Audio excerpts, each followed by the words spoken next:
Please like and subscribe to this channel and press the bell icon to get new video updates. Welcome to Christmas at the AWA Museum, the largest museum in New York State, run entirely by volunteers. But it is you, our visitors, that make this all worthwhile. Please join us for a brief tour of our museum. Merry Christmas! The museum's Christmas tree was put together, it's a tube tree, put together by one of our teenage volunteers who's actually an amateur extra.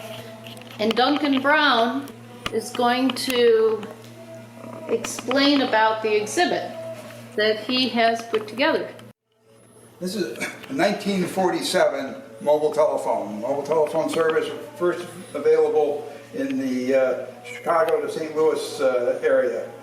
The transmitter and receiver went in your trunk and a small handset up under the dash. This is 1970s. This is an automatic system, IMTS, and then 1980s, also IMTS with a much smaller handset. And then here is cellular radio number one. AT&T went all over the world trying to find someone who would make models for their first trial for the cellular service in 1977, and the only company they could find was Oki in Japan. They made 100 radios for the system, but after the trial was over, AT&T wanted all these trial radios destroyed. However, the manager of the trial kept serial number one and gave it to us recently. Marty Cooper conceived the world's first handheld cellular phone, and he named it Dynatac by Motorola for Dynamic Adaptive Total Area Coverage. It was truly a team effort and cost about $1 million to develop. They developed it quickly in about 3 months. Marty called his counterpart at AT&T on April 3rd, 1973. The brick, weighing about 2.5 pounds, sent a series of digital signals to choose the cell site with the strongest signal. A computer, a switching terminal, told Dynatac's experimental synthesizer which radio channel to use. Given a dial tone, Marty entered the phone number, and during the testing phase almost stepped into traffic. He was in New York City. It was made possible because of Motorola's environment, which was open-minded. Their culture was invested in training and development and mutual respect. We obtained a signed copy of his inspirational book, Cutting the Cord, in the recent Radio Club of America banquet. Marty Cooper was inventive. He is still writing and talking about that brick. We haven't been able to get our hands on an original brick, but if you have one, please feel free to send it our way. In this exhibit, we have the original notebook containing the design details of the first commercial telegraph line from Baltimore to Washington, D.C. From 1842, Samuel Morse and Alfred Vail worked out the details contained in the notebook. It was eventually, in 1844, going to result in What Hath God Wrought,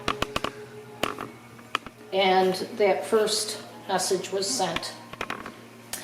On the left is Morse's own telegraph register, used by him prior to 1870 and given to Western Union in 1922. On the right-hand side is a replica of a Morse-designed telegraph register. 2 replicas were made by Western Union. This one and the other is at the Smithsonian. As you come down a little, there is a copy of a Vail correspondent key.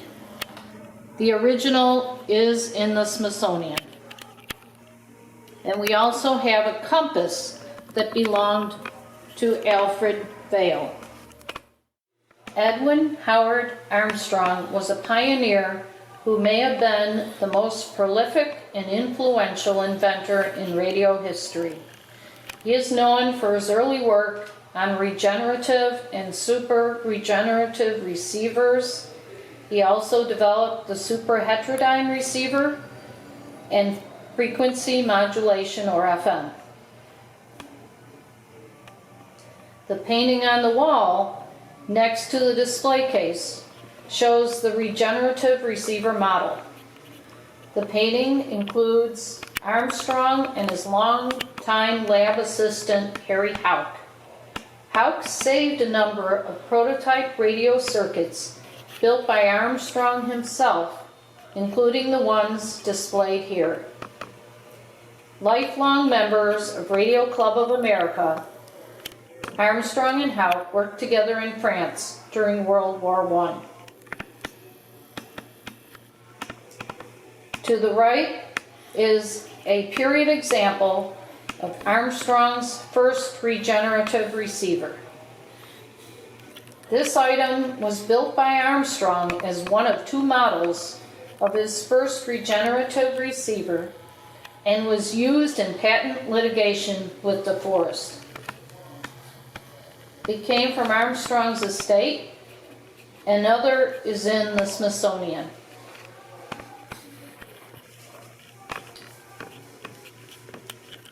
In the case above, the FM transmitting model shows of the Alpine, New Jersey antenna tower.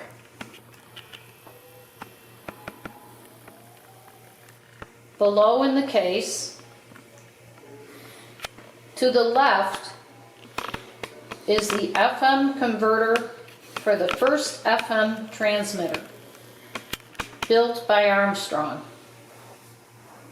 To the right is the final power amplifier of the first FM transmitter made by the hand of Edwin Howard Armstrong in 1934. Armstrong conducted field tests of FM technology from an RCA laboratory located on the 85th floor of the Empire State Building in New York City. These are incredible examples that were donated to the museum, and we're proud to keep them on display.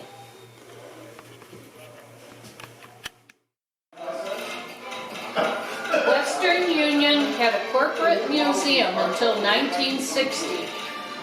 When it closed, half of the archives went to the Smithsonian and half went to Stu Davis, a longtime AWA member who ran the National Telegraph Museum until he was in ill health, and the archives went to Sherman Wolf in Boston, Massachusetts, where they were stored. Upon Sherman's passing, the family generously donated most of the collection to AWA. The office has been set up to represent the 1920s telegraph office and is one of the museum's largest exhibits, and is a great tribute to those who preserve the history of Western Union and its great contributions to telegraph history.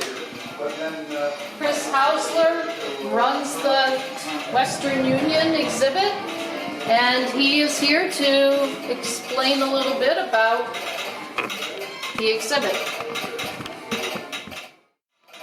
Welcome to the telegraph office. This represents a typical 1920s telegraph office. There's the desk up front where people fill out their blanks, and then I have 3 operator positions set up. These 2 are equipped with actual red front, obviously, uppercase English typewriters. If you ever got a telegram, they were all uppercase. So so there was no need to hold down the shift key. So if you just hit any one of the keys, you get the uppercase letter. If you hold down the shift key, you get a tilde. I don't know why tilde. This desk is set up as a 4-wire desk. There are 4 separate wires coming to the desk. Each one comes to one of these mainline sounders, which are right in the main line. They were also referred to as calling sounders, because every telegraph office had an office call that was used in this area. 1 or 2 letters. We call this one DW in honor of Mr. Davis and Mr. Wolf. Now, if I hear my call on one of the wires, I need to select that wire to actually work it. So I take this cordless plug and plug it into the cordless jack box, which switches the wire from the mainline sounder to this more sensitive mainline relay, and also puts the key in the circuit.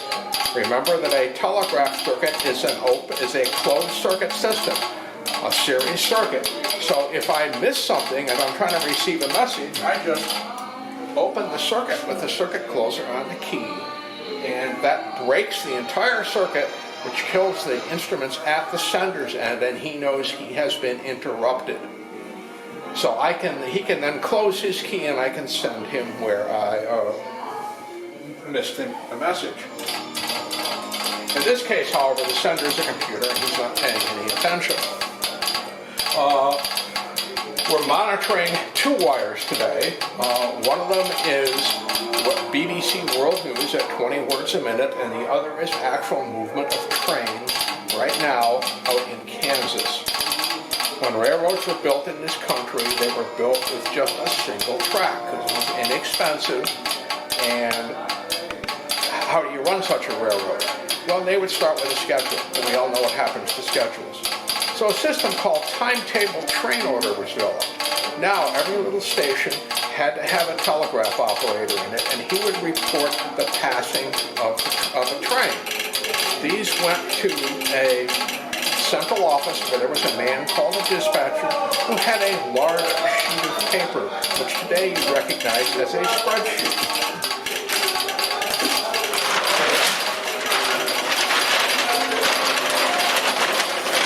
One from mid-1970s to the Lehigh Valley.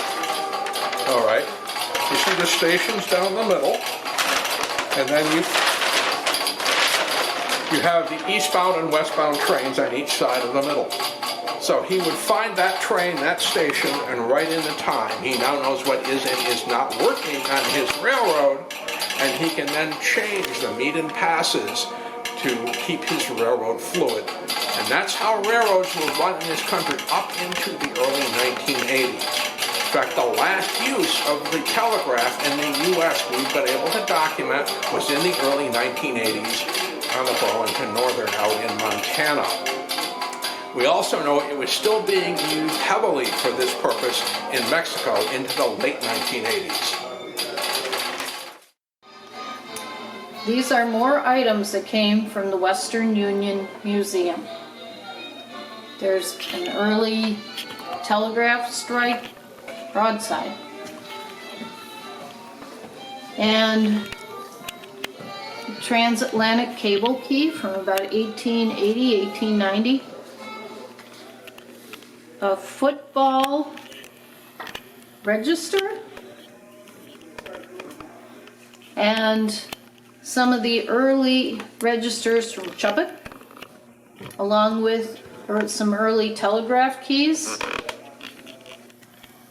and other instruments that are very rarely seen because they're early items from the 1870s, 80s. Shifting to the left side, there are more early examples, including a clandestine telegraph key and sounder hidden in a camera case used for spy activities. Next to it's a nice early lineman's key. And just to the right is an 1860 telegraph insulator taken from Promontory Point, Utah, the site of the first meeting of the Transcontinental Railroad and the telegraph lines that followed. Down just a couple shelves, you'll see the Johnstown flood key that was used to send news of the flood. The telegraph operators remained at their station and were to perish in the flood. This is an original Marconi Company blueprint from their offices in Belfast, Ireland. It shows the diagram of the Olympic and Titanic. The Marconi exhibit is a representation of Titanic's Marconi wireless room using authentic, one-of-a-kind era devices. The rest of the exhibit includes rare original pieces of Marconi Wireless Company apparatus discovered in attics and collections around the world. Without Marconi's wireless aboard the Titanic, all lives would have been lost. This one event influenced the development of ship-to-shore communications more than any other. After the Titanic sank, wireless operators had to be on board 24 hours a day. You are here viewing the Ralph and Eleanor Williams Memorial Exhibit. Ralph Williams was a world-class collector and recognized as the leading authority on Atwater Kent. Ralph wrote and published numerous articles, a book, and volume 12 of the AWA Review, the Atwater Kent Radios. Ralph and his wife Eleanor were longtime AWA members, attending and mentoring the equipment contests at the AWA annual conferences. Their outstanding collection of Atwater Kent radios and other related items was considered the world's most complete Atwater Kent collection. After Ralph passed away, Eleanor continued to curate and share their Voice of the 20s Museum in their historic home in Orient, New York. Upon Eleanor's passing, the Williams family generously donated major artifacts from the Williams Voice of the 20s collection to AWA. This exhibit is designed in their memory to honor and share Ralph and Eleanor's vision. The AWA Museum would not be what it is today without tremendous efforts of collectors and historians, those who assemble exhibits and preserve and tell the stories, and of course, the inventive minds and spirit of the inventors and manufacturers and the hands of the original builders of equipment. Families preserve memories and their loved ones' legacy in these exhibits.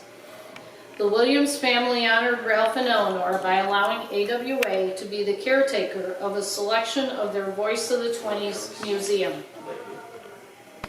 In 1969, Ralph was quoted in a General Electric newsletter.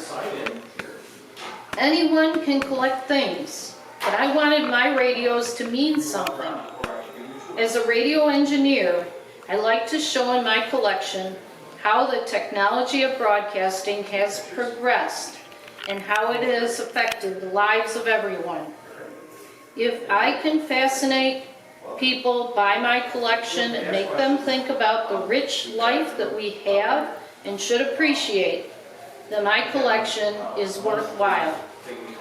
We're hoping that looking on this exhibit that you can be fascinated and share in Ralph's vision.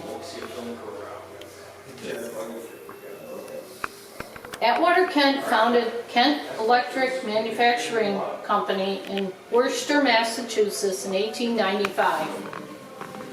His first products were small, electric motors and generators. In 1900, he sold his company to Kendrick and Davis and acted as supervisor. The AWA has an example of a motor in the display.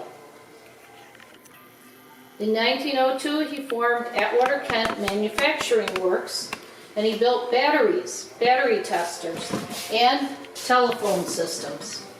We have a great example of a telephone in the exhibit. By 1905, he was manufacturing automotive switches, ignition systems, and timers. And we do have some examples of his automotive parts. Some of the early automotive products include a 1908 monoplex auto horn,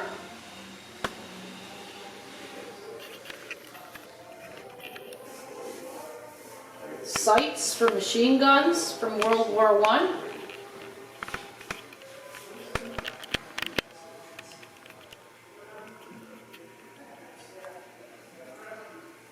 and more automotive parts are to the left, including a great example of a unisparker ignition system. Ralph kept and preserved these items so they could be shared with you. The post-war slump was offset by manufacturing headphones with a staff of 125. We have no examples yet of the headphones. By 1922, a complete line of components was introduced, and by late 1922, Model 1 was manufactured and came on the market. More models were introduced or assembled as kits or as complete items manufactured by Atwater Kent. We have an example of the Atwater Kent crystal set from 1923, and then a Model 1, a Model 2, a Model 3, a Model 5, a Model 6, a Model 7 in a phonograph cabinet,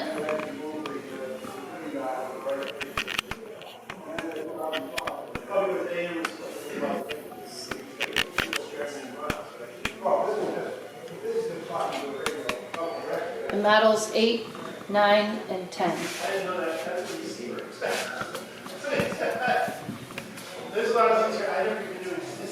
We are fortunate to get a rare remote control unit, a Model 511,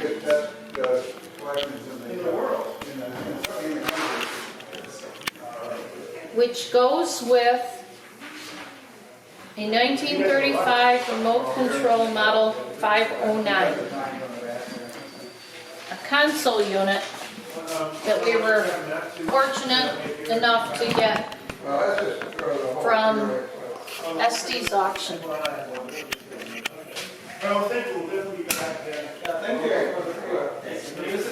Quite a beautiful example of one of the last consoles produced by Atwater Kent, since they eventually were to shut down in 1936.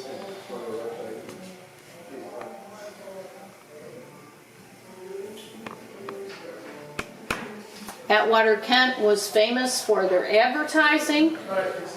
We were able to get a Model 12 in the crate,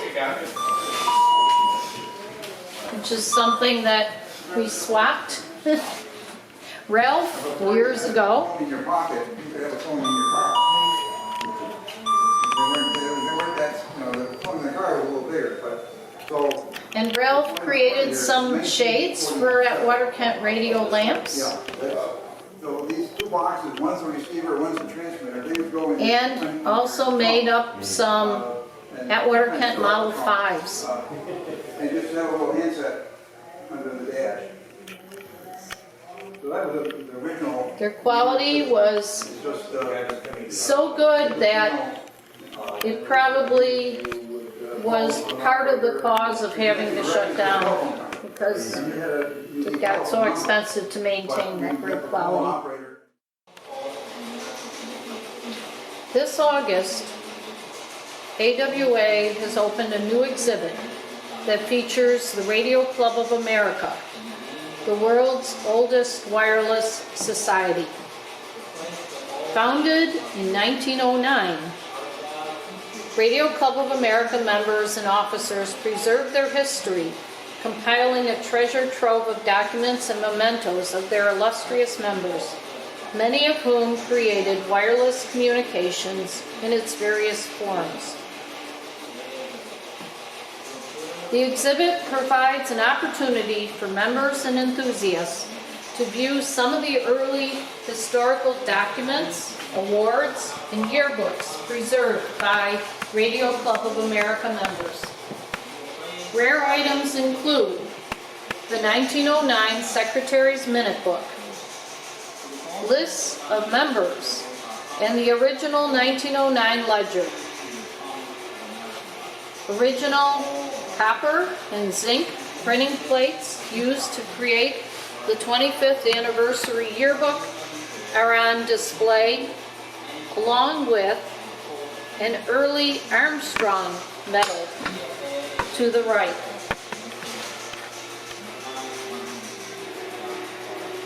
Radio Club of America's banner is hanging. This is a reproduction of the original 1915 banner presented by the U.S. Navy in appreciation for the services of Radio Club of America's wireless operators who handled wireless traffic for the Navy in a station set up in the Club Ansonia while the fleet was visiting New York City. A photo of the station is included in the 25th and 50th anniversary issues of the proceedings.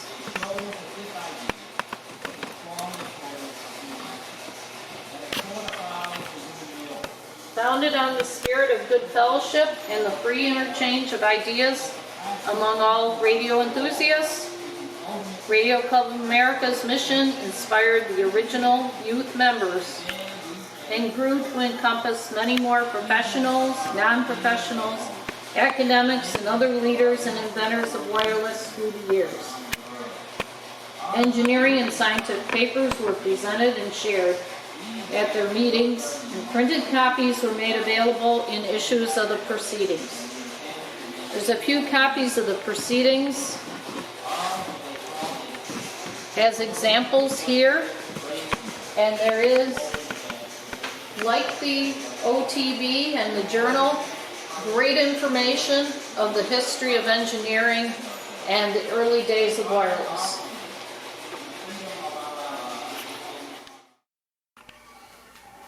Television, or pictures by wireless, was theorized in the early 1900s, but it took until the 1920s before Charles Jenkins invented a mechanical scanning disc television.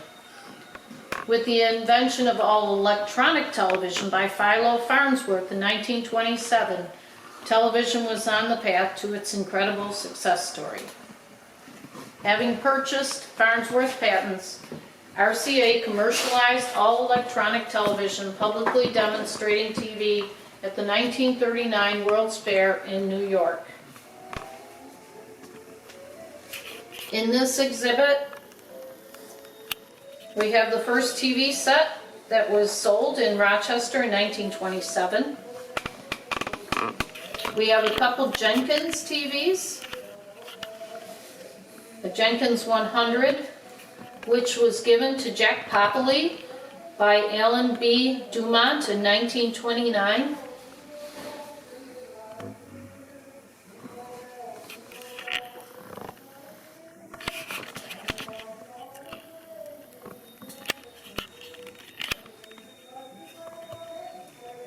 There's a Baird television receiver from around 1930-1931, manufactured by Hollis Baird of Boston. It uses a spinning disc with 60 holes.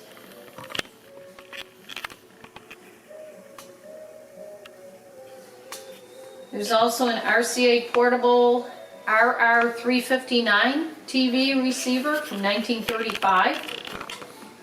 It was a field test prototype, extremely rare, only to exist.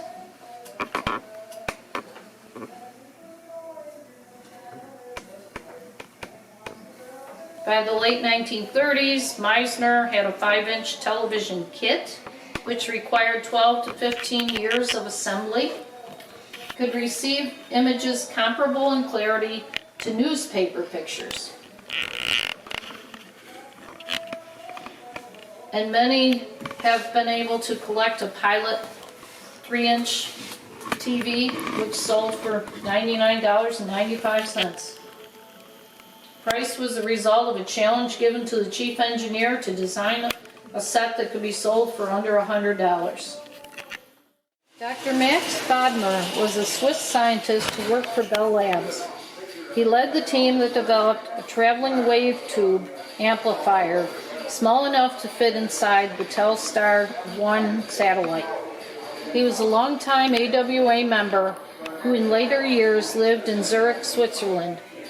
After his death, his family donated 127 pieces of his extensive radio collection to the AWA. They paid to have the items crated and shipped from Switzerland to Newark, New Jersey, where a truck picked them up and brought them to the museum. The AWA Media Center is named in honor of Dr. Bodmer. An example of the traveling wave tube he designed is located in the Media Center. A number of items from his collection are displayed here, including the Zenith Stratosphere radio. Serial number 2. It is one of 350 made, which in 1935 sold for $750. It was the biggest radio Zenith ever made for the home market. Okay, we're looking at the amateur radio exhibit here. The amateur radio started shortly after the Marconi era, using the same type of technology. So it was spark transmitters. So your early transmitters, as an amateur, you'd build everything yourself. So you'd start with the receiver, and you have your crystal detector, your tuner, your loose coupler, and your spark generation arrangement, and you have basic sparks. And that would get you a certain amount of distance, but naturally, as all amateurs know, if you want to talk farther, you need more power. So this started with rotary sparks. And that would get you more distance. And then moving on, you have the very large rotary spark.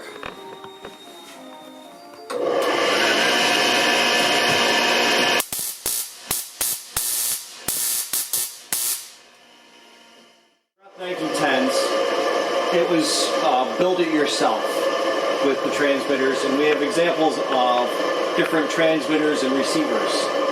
As the 1920s progressed and you could start to buy your own receivers, that was the new mode for amateur radio. So you could start to see some early 20s, like a Greeby, Paragon, National, in the 20s and 30s.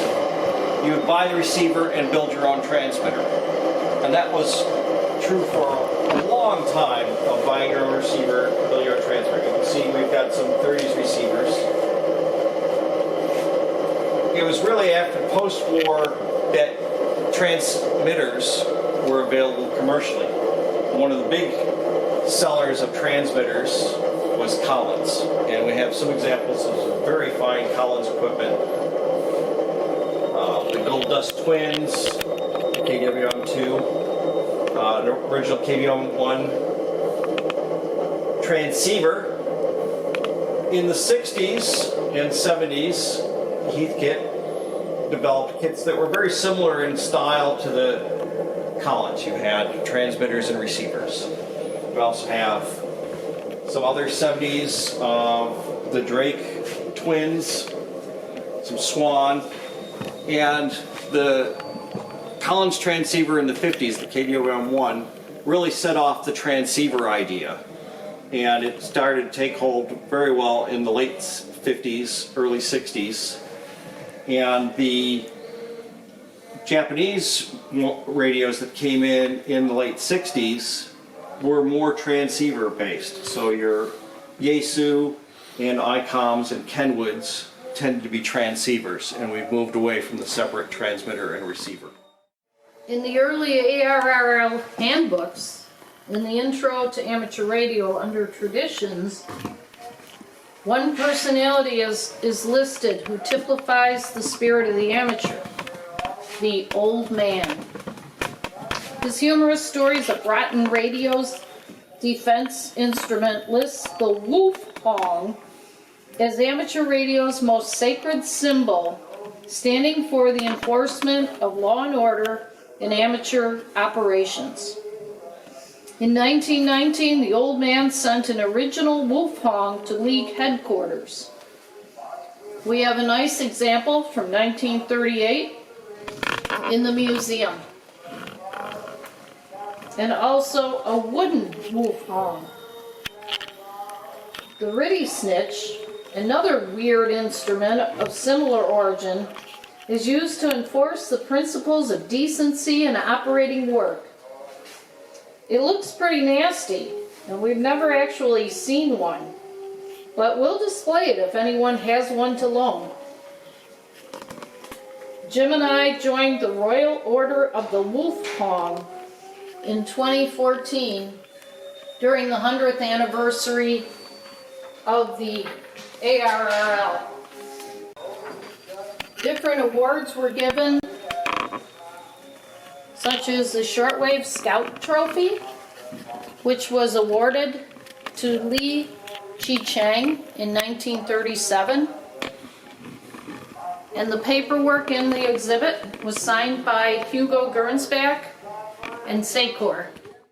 There's also a Hoover Cup that was awarded to Don Wallace, W6AM, in 1923.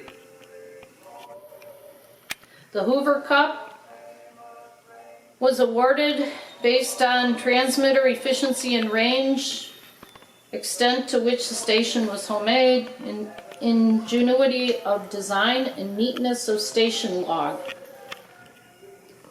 Herbert Hoover offered to give a silver cup to the best of the American amateur radio operators who built and operated their own station.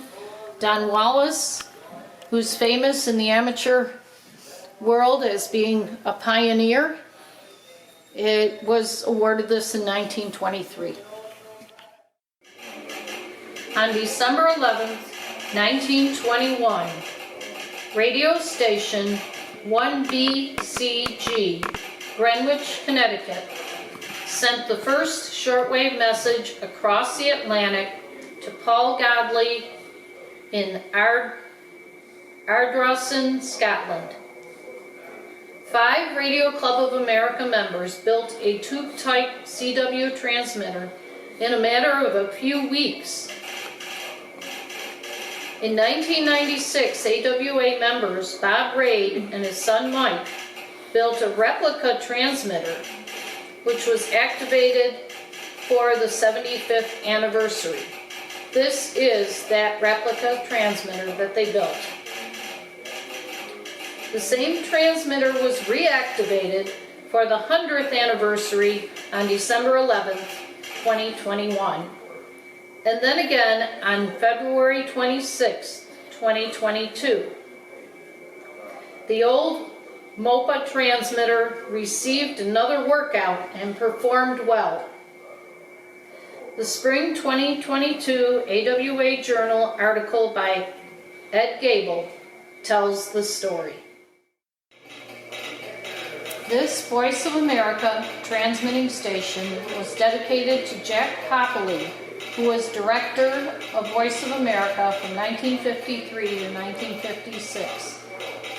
A visionary and pioneering radio engineer, he was committed to excellence in broadcasting. In 2014 to 2015, the Collins Heritage Group salvaged the control room and 250 kilowatt Collins transmitter from one of the world's largest Voice of America stations at Delano, California, to preserve it for posterity. The Collins Radio Heritage Group was an alliance of the Antique Wireless Association and the Collins Collectors Association. In 1942, the Office of War Information was established to disseminate information during World War II. It was immediately recognized that radio transmitters were needed on the West Coast for broadcasts to those involved in the Pacific War effort. Delano was selected and the construction of the station was finished in November 1944. The station went on the air immediately under a contract with CBS. This Collins 821A-1 auto-tune transmitter and control room was one of 3 located at the Delano, California facility, which is 130 miles north of LA. The facility was built in 1944 and served all of Central and South America and the Pacific Rim countries. It served as a relay station, as all programming came from either Washington, D.C. or New York City, and measures were taken to ensure that no local program content was possible. It was closed in November of 2007. In 2014, once the decision to scrap the transmitter was made by VOA, the AWA had 2 weeks to dismantle and ship the heat kit from hell to the museum. This exhibit represents a typical radio store from the mid-1920s, the boom of the early broadcast era. Hugo Gernsback, which is in the picture up on the wall, was an inventor, writer, editor, and magazine publisher. He also was an entrepreneur in electronics, importing radio parts from Europe to the United States to sell in his electro-importing company, and helping the amateurs to be able to build their own equipment. In 1908, he founded Modern Electrics, the first magazine about both electronics and radio, called Wireless at the time. The magazine published articles on how to build radios, including parts lists, construction details, and wiring diagrams. He followed that in 1913 with the Electrical Experimenter, and then Science and Invention in 1920. Many towns and cities had a Gernsback store or an equivalent. The showcases would contain individual parts and assemblies the home builder could buy in a radio store to make up a radio. In 1920, there were approximately 5,000 radios in the USA and only 2 licensed broadcast stations. By 1925, there were over 6 million radios. 5 years later, by 1930, there were 100 million sets. Many of them were replacements for older, now outdated radios.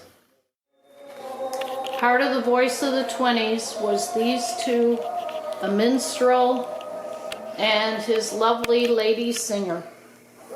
And it brought to mind a poem that was written that became a song called We Are the Music Makers. It begins with, we are the music makers, and we are the dreamers of dreams. And continues on, we are the movers and shakers. At the Antique Wireless Association, we are the music makers for you, sharing dreams of movers and shakers. The history of technology is about dreams of inventors and creators, builders and collectors, and volunteers who preserve and share a great legacy. Christmas time is a great time to give and receive gifts. Our gift to you is this sharing, and you too are the music makers, our visitors, that help make our dreams come true. I hope that your Christmas dreams come true. Merry Christmas from each and every one of us at the Antique Wireless Association. Please like and subscribe to this channel and press the bell icon to get new video updates.